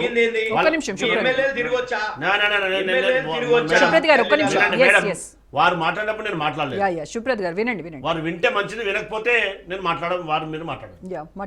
ఎందుకు చెప్తున్నంటే ఎన్నికల జరిగినట్టు, ఓటర్లు వచ్చి పోలింగ్ బూత్ లో పార్టిసిపేట్ కానట్టు, 1% ప్లస్ పోలింగ్ పర్సెంటేజ్ పెరిగినట్టు ఈ అవాస్తవాలు మాట్లాడితే సమాజం అంతా నవ్వుకుంటుందా లేదా ఒక్కసారి మనం వాస్తవాన్ని గ్రహించాలి.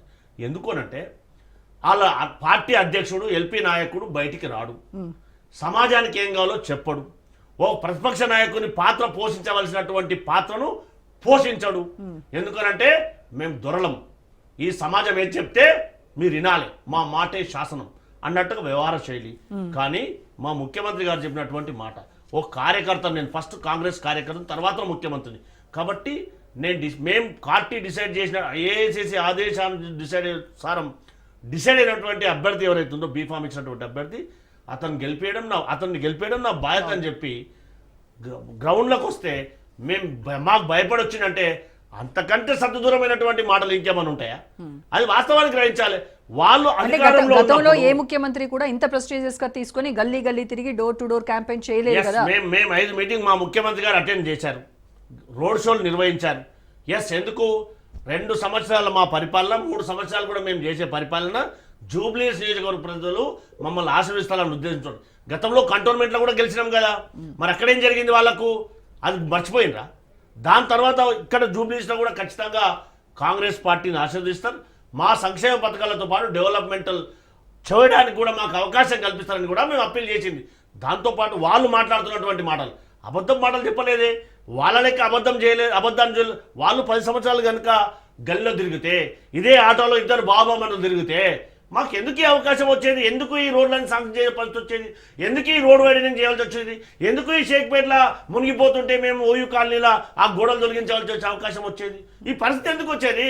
అదే మున్సిపల్ శాఖ మంత్రిగా ఉన్నటువంటి వర్కింగ్ ప్రెసిడెంట్ గారు మరి జూబ్లీస్ నియోజకవర్గంలో డెవలప్మెంట్ చేస్తే మాగంటి గోపినాథ్ గారిని తీసుకెళ్ళి ఎందుకు ప్రజలంతా ఇదంతా అడిగేవాళ్ళు? ఇది వాస్తవం కాదా? ఇది చెప్పకుండా ఇక్కడ ఎన్నికలు జరగలేదు, ఇది చీకటి దినం అంటే అంతకంటే సద్దూరమైనటువంటి మాటలు ఎవరన్నా విశ్వసిస్తారా? శ్రీశైలం గారు వెళ్ళి అక్కడ కూర్చొని ఎవరు ఓట్లు రానిలేరంట, అంతకంటే అబద్ధమైనటువంటి మాటలు ఇంకేమైనా ఉంటాయా? అది చూసాం కదా, మేము కూడా చూసాం. ఏం చేశారు? బయట రానిలేరా? శ్రీశైలం యాదవ్ వచ్చి అక్కడ వాళ్ళు బయట రానిలేరా? ఎందుకు చేశారు? వాళ్ళు వచ్చి బీఆర్ఎస్ వాళ్ళు వచ్చి డబ్బులు వంచుతుంటే అబ్జెక్షన్ చేసినటువంటి పరిస్థితి కదా, వాస్తవమా కాదా? వాళ్ళు డబ్బులతో పట్టుకుంటారా లేదా? మరి అది కదా, అంటే బహిర్గతంగా బీఆర్ఎస్ వాళ్ళు 5,000 తీసుకోండి అని చెప్పి వాళ్ళు డబ్బులు పంచడం విషయంలో ఎవరు శుద్ధ పూసలు కాదు. మరి అది గ్రహించాలి. అది ఒక్కటి గుర్తుపెట్టుకోవాలంటే గౌరవ కేటీఆర్ గారు అందరికంటే ముందు 5,000 తీసుకోండి అని చెప్పి మాట్లాడినట్టు ఒక వర్కింగ్ ప్రెసిడెంట్, మాజీ మంత్రి, బాధ్యత గల మంత్రి అట్లా మాట్లాడొచ్చా చెప్పండి. అంటే మేము 5,000 అని చెప్పినటువంటి మాట ఇండైరెక్ట్ గా ఎవరు చెప్పారు? అది BRS TRS party working president, మాజీ మంత్రి కేటీఆర్ గారు చెప్పారా లేదా? బహిర్గతంగా యావత్ సమాజం అంతా, ఈ ప్రపంచం అంతా విన్నదా లేదా? ఒక బాధ్యత పౌరునిగా మనం అంతా యాక్సెప్ట్ చేయొచ్చా? మేము కొంటాము అని చెప్పి కదా ఆయన ఇండైరెక్ట్గా చెప్పింది. కొంటే జూబ్లీస్ ప్రజలు దాన్ని వింటారు కదా, విని ఏం చేయాలో కర్ర కాల్చి ఏడవాత పెట్టాలో పెడతారు కదా. మేమేమంటున్నామంటే ఇట్లా కించపరిచే విధంగా మాట్లాడమని సమంజసం కాదు. టీఆర్ఎస్ బీఆర్ఎస్ గౌరీ సతీష్ గారు నిన్న ఒక మాట చెప్పారు, 10 ఏళ్లలో కనుక బీఆర్ఎస్ అద్భుతంగా పాలన చేస్తుంటే ఇవాళ మీకు ఈ పరిస్థితి వచ్చేది అన్నారు కదా. మరి ఈ 2 ఏళ్లలో మీరేం చేశారని మీ వైపు చూస్తున్నారు? మేము ఏం చెప్తున్నామంటే మేము గరీబ్లకు రేషన్ కార్డు ఇచ్చినాం, రెండు ఏదైతే డబుల్ బెడ్రూమ్ ఇస్తామని చెప్పినరో ప్రతి నియోజకవర్గానికి 3,500 డబుల్ బెడ్రూమ్ ఇల్లు ఇస్తున్నాం, ఇప్పుడు కడుతున్నాం. దాంతోపాటు ఎవరైతే అట్టడుగు వర్గాల్లో ఉన్నటువంటి వారికి సన్నబియ్యం చేయడానికి సన్నబియ్యం ఇస్తున్నాం. దాంతోపాటు ఈ దేశంలో ఏ రాష్ట్రం చేయనటువంటి రుణమాఫీని 22,000 కోట్లు రుణమాఫీ రైతు రుణమాఫీ చేసినటువంటి ఘనత మాది. వరంటే ఊరన్నటువంటి వాళ్ళకు బోనస్ ఇస్తున్నటువంటి ఘనత మాది. దాంతోపాటుగా ఏదైతే ఈ కితనా ఆబాది ఉత్నా హిస్సాదారి అనే నినాదంతో రాజ్యాధికారం కల్పించాలి బీసీలకు 42% బిల్లు చేసి పంపితే బీజేపీలు ఇక్కడ అసెంబ్లీలో వాళ్ళు కనీసం పట్టించుకుని నాదం లేరండి. అధికారం ఉన్నప్పుడే మర్చిపోయిన, అధికారం పోయిన తర్వాత వాళ్ళేం మాట్లాడతారు. కనీసం బిల్లు పెట్టినప్పుడు కూడా ప్రతిపక్ష నాయకులు వచ్చి అడ్వైజ్ చేయనటువంటి పరిస్థితి, సర్వే కూడా వద్దన్నటువంటి పరిస్థితి. అది కదా యావత్ సమాజం అంతా గ్రహిస్తూ ఉంది. ఇక్కడ బీజేపీ నాయకులు అసెంబ్లీలో బిల్లు ఓకే అంటారు, ఢిల్లీలో పోయి నై అంటారు. ఇది కదా ఆర్డినెన్స్కి ఏమంటే ఆర్డినెన్స్ తొక్కి పెడతారు. ఇది కదా వాస్తవ పరిస్థితి సమాజం చెప్పాల్సింది. మేము సంక్షేమంతో పాటు డెవలప్మెంట్ చేయడానికి కృతనిశ్చయంతో ఉన్నాం. మేము ఇచ్చినటువంటి హామీలను ఇవాళ జూబ్లీ హిల్స్ ఉప ఎన్నిక రాబట్టి ఇక్కడ మొత్తం అంతా యంత్రాంగం, ప్రభుత్వ యంత్రాంగం, మంత్రులు, కార్పొరేటర్లు, ఎమ్మెల్యేలు, ఎమ్మెల్సీలు అందరూ కూడా జూబ్లీ హిల్స్ వైపు చూశారు, గల్లీ తిరిగారు. అదే ఇవాళ ఉప ఎన్నిక రాకుండా ఉండుంటే ఎవరైనా ఇటు వెనక్కి తిరిగి చూసేవాళ్ళ? 100% ఎందుకనంటే మరి 2 ఏళ్లలో ఏ రోజు కూడా జూబ్లీ హిల్స్ ఏం చేయలేదు. అడగండి, శ్రీనివాస్ రెడ్డి గారు ఏమంటుండో కాంగ్రెస్ ఎమ్మెల్యే దాన్ని అడగండి ఒకసారి. సరే, ఎన్ఎం శ్రీనివాస్ రెడ్డి ఏమంటుండా, బీఆర్ఎస్ ఎమ్మెల్యేలు ఏమంటుర్రా, ఎప్పుడు ఏమంటారు అనేది సమాజానికి అంతా కూడా బాగా తెలుసు కదా. మేడం, ఎవరేమంటారు అనేది సమాజానికి అంతా బాగా తెలుసు కదా.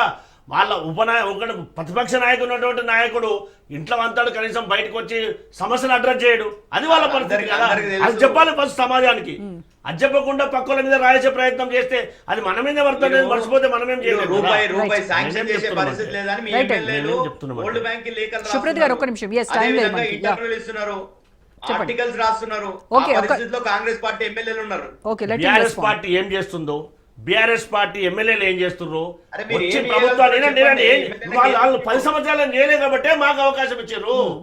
వాళ్ళని కదా కర్రగాల్చి వాత పెట్టిన, అందుకే కదా మాకు అవకాశం ఇచ్చారు. ఎస్, వాళ్ళు దళితులను సీఎం చేస్తామని చెప్పి చేసిర్రా, 3 ఎకరాల భూమి ఇస్తామని చెప్పారు, చేసిర్రా. రైతులను మాకు ఎన్ని రోజులకు చేసిండ్రు? 5 సంవత్సరాలు గడిచింది లక్ష రూపాయలు చేయడానికి. అది కదా మీరు ఎన్ని రోజుల్లో హామీ ఇచ్చారు, ఎన్ని రోజులు చేశారు? 100 రోజుల్లో చెప్తారని చెప్పారు కదా. 100 రోజులు ముందు చెప్పలేదు కదా. ముందు మీరు చెప్పారా 5 సంవత్సరాల్లో మేము చేస్తామని చెప్పారా? ఒకటే క్వశ్చన్ 5 సంవత్సరాల్లో మేము దశల వారీగా విడతల వారీగా చేస్తామని చెప్పారా, 100 రోజుల్లో చేస్తామని చెప్పారా? ఒకేసారి 22,000 కోట్ల రూపాయలు సంవత్సరం చేసినాం కదా. 22,000 ఇంకా మిగతా గ్యారెంటీలు చేయవలసిన అవసరం ఉంది. రైట్ అండి, okay, thank you so much. Thank you Gauri Satish గారు, లక్ష్మణ్ గారు, సుప్రత్ గారు, ఆచార్య గారు, థ్యాంక్ యూ సో మచ్ అండి. రైట్, ఇది వాళ్ళ special debate. Stay tune to Raj news.